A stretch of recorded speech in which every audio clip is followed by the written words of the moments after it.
Falando nisso, está de volta e a gente retomando aí as notícias da redação, solucionado o problema do áudio da Camilinha, né, Camilinha? Eu quero só botar um detalhezinho nessa primeira audiência que deve estar acontecendo, vai acontecer possivelmente agora no início da tarde, do delegado acusado de agredir o cadeirante, né?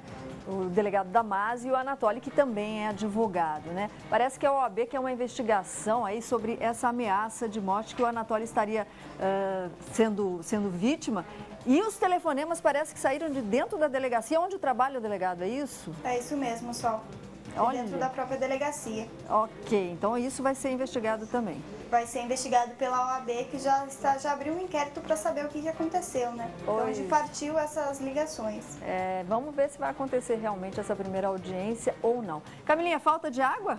Taubaté e Tremembé amanhã só. Amanhã? Amanhã. Por quê? Você sabe? Manutenção da rede de distribuição, né, das duas cidades, que está previsto para começar às 8 horas da manhã. E a previsão para a normalização do sistema é a partir das 8 horas da noite. Então serão 12 horas sem água. Ok. Estava previsto também para hoje a cariação do Ananias com a namorada sobre o crime das irmãs de Cunha. Hoje à tarde também. Também. Tá tudo certinho, tudo marcado. Tudo marcado. Por enquanto, nada de anormal acontecer. Ok. Obrigada, Camilinha. A gente volta amanhã com notícias da redação. E aqui no estúdio a gente volta a falar sobre aposentadoria para as mulheres. Vamos lá, Nath. Atendendo você que liga também para participar pelo 9711-1313. Só que agora a gente vai dar uma paradinha na conversa para conhecer a história de uma mulher que luta para conseguir a aposentadoria. Dione trabalhou 26 anos como secretária executiva na Varig e deveria receber R$ 2.500 de aposentadoria. Mas com os problemas no fundo de previdência da companhia, ela ganha apenas R$ 260 por mês. Isso não dá nem para pagar as 8 doses diárias de insulina, além de outros medicamentos. Um gasto mensal de quase R$ 1.000. A diabética não se conforma com a mudança na qualidade de vida. Ela teve que vender a casa própria e agora depende da ajuda dos irmãos. A gente não sabe quanto tempo ainda vai viver, mas quero ter um pouquinho mais de vida digna, né? E isso eu sou com um salário um pouco melhor, pelo menos, né? Vida digna nesse final de vida. Agora, no caso dela, especificamente, qual seria a orientação, William? No caso dela, na verdade, tem duas questões a serem consideradas. Primeiro é a Previdência Social, o INSS, que na verdade é quem cuida da aposentadoria, cuida de todos os benefícios das pessoas na iniciativa privada. Outra coisa é a Previdência Complementar, a qual ela faz referência no início da gravação. Ela fala do Fundo de Previdência Complementar dos funcionários da Varig, né? Então isso tem que ser considerado. Qual o papel do INSS? Garantir a aposentadoria, garantir os benefícios da Previdência até um determinado teto. Hoje em R$ 3.600, ou seja, ninguém vai receber acima do teto da Previdência Social vinculado a esse nosso regime geral. Tem essa limitação do teto da Previdência.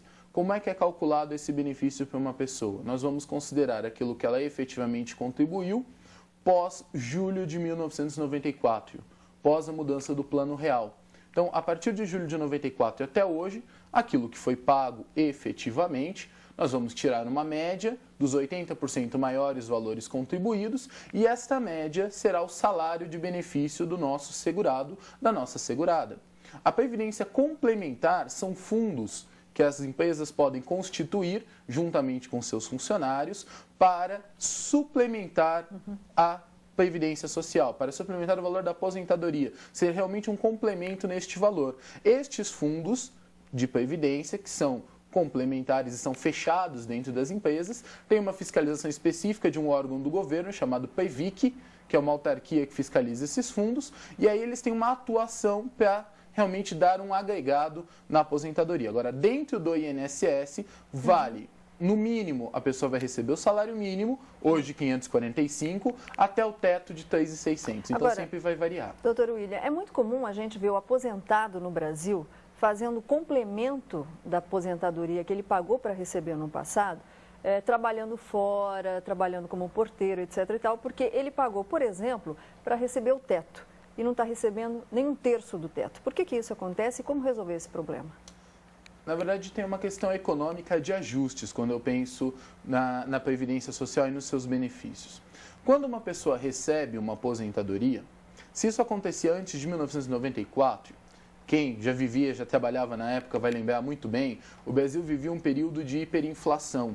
Não se tinha valores reais, a moeda mudava por causa simplesmente dos valores serem reajustados. Então, nesta época, tudo era pautado no número de salários mínimos, porque o salário mínimo era pautado no dólar, que era a moeda estável na época. Então, a pessoa falava, olha, eu ganho 10 salários mínimos, eu ganho 15 salários mínimos, e esse era o valor de referência da população. Pós-1994, com a estabilização da economia, o que aconteceu? Deixou-se de pautar por número de salários mínimos, e sim por um valor real. Hoje as pessoas recebem uma aposentadoria num valor real. Pode ser R$1.000, R$1.001, R$1.015, R$2.000. Mas não tem como corrigir? Então, este valor que ela vai receber, ele é corrigido todos os anos pela inflação. Ou seja, no mínimo, o poder de compra do nosso cidadão aposentado, da nossa cidadã, é mantido pelo reajuste da inflação. Acontece que o salário mínimo sobe acima da inflação, sobe pelo crescimento econômico do país. O que significa na prática? Que em números de salário mínimo, o aposentado ou a aposentada ganha cada vez menos. Mas o poder de compra, que para nós é o mais importante, é preservado. A participação dele no crescimento econômico do país, claro, é algo para a gente discutir e de vez em quando tem alguns ganhos reais para os aposentados, acho perfeitamente discutível, mas pelo menos o poder de compra é garantido. Perfeito. A gente tem uma pessoa na linha para fazer pergunta para o Dr. William. Alô? Alô? Alô? Quem está falando? Maria Conceição. Ô, Maria Conceição, você fala da onde? Do Vale do Eucalipto, aqui em São José dos Campos. Em São José. Qual a sua pergunta? Então, eu tenho lutado há muitos anos já com problemas de saúde, que eu trato com psiquiatra, sou muito nervosa. E eu vou lá requerer aposentadoria. Eles negam que eu tenho só 10 anos, mandam recorrer o recurso, sempre vem negando. Eu A senhora já passou por algum perito, dona Maria? Passei muitos tempos atrás. Agora eu estou com uma atestada psiquiatra, mas só que ele não aceita que eu tenho problema. A gente falou sobre isso na terça-feira passada, quando o laudo é contestado. Isso é ilegal. Na verdade, na questão da nossa ouvinte, que ela está colocando para a gente de forma muito clara, é a tentativa dela para uma aposentadoria por idade, muito provavelmente, mas ela coloca aí que já tem apenas 10 anos contribuídos. Isso não tem o que fazer. Para se aposentar por idade, a mulher precisa ter pelo menos 60 anos e ter no mínimo 15 anos contribuídos. Não dá para diminuir esse tempo em função de uma doença, em função de um acidente. O tempo vai ser sempre o mesmo. 15 anos contribuídos, 60 anos de idade. Mas no caso dela tem um problema psiquiátrico. A gente pode falar com relação ao auxílio-doença, né? Que aí é uma outra análise, um outro benefício. Auxílio-doença é também muito importante para a população conhecer o mecanismo de análise que é feito para o auxílio-doença. As pessoas têm que começar, no momento que eu vou pedir o auxílio-doença, tendo um atestado médico em mãos.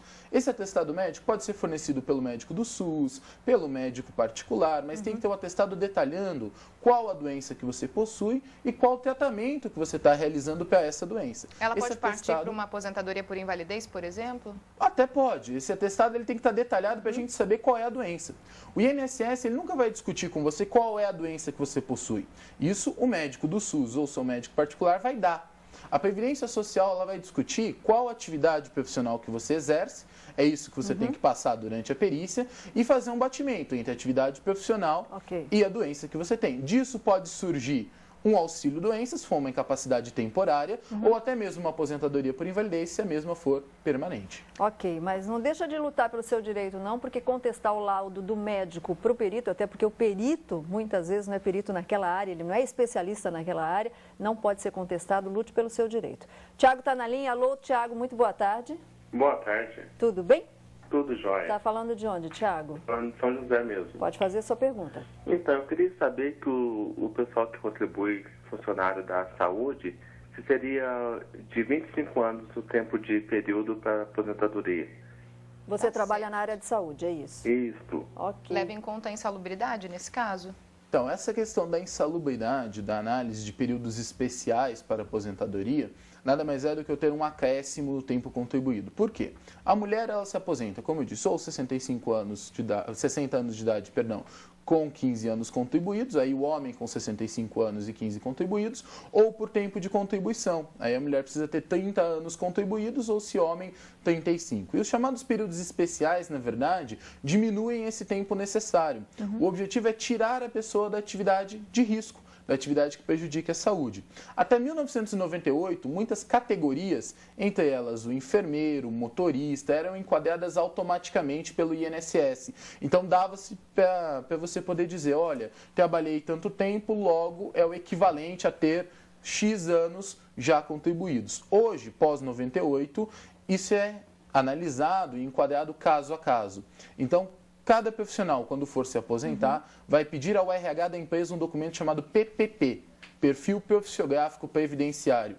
Esse documento pode ser pedido por qualquer trabalhador ao RH da sua empresa, vai ser a caracterização da sua atividade profissional, descrita ali neste documento. O INSS vai analisar este documento, a perícia médica do INSS vai analisá-lo, enquadrá-lo, e em cima disso, quão prejudicial à sua saúde seja a sua atividade profissional, você vai ganhar um tempo adicional para poder se aposentar e tratar da saúde. Okay. Perfeito. Tiago, obrigada pela participação. Você de casa também pode ligar e participar pelo 9711-1313. Daqui a pouco a gente vai perguntar, no caso específico das empregadas domésticas, como fica a aposentadoria. Mas agora a gente vai para mais uma paradinha, muito mais bate-papo para você, mais notícias daqui a pouquinho também. Mas agora você pode mandar beijo, abraço e aperto de mão.